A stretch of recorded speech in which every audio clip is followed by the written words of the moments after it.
क्या बात है। तो भैया हो हम लोगन जहाँ से आल है आप लोगन का नाम परिचय बता दी उसके बाद गीत संगीत के माध्यम से मास्टर चलिए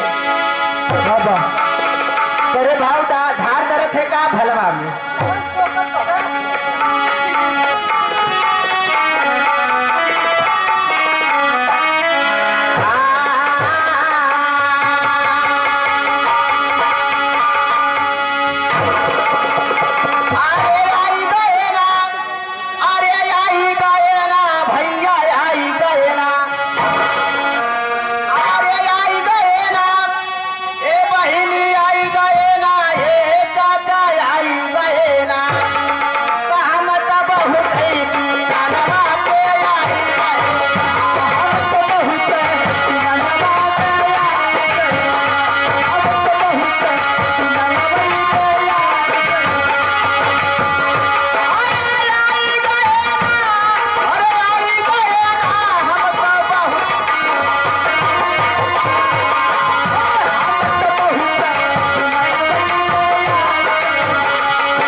थाना हमारा फूलपुर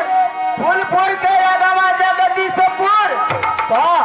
जगदीशपुर के अगवा एक पाड़े का पुर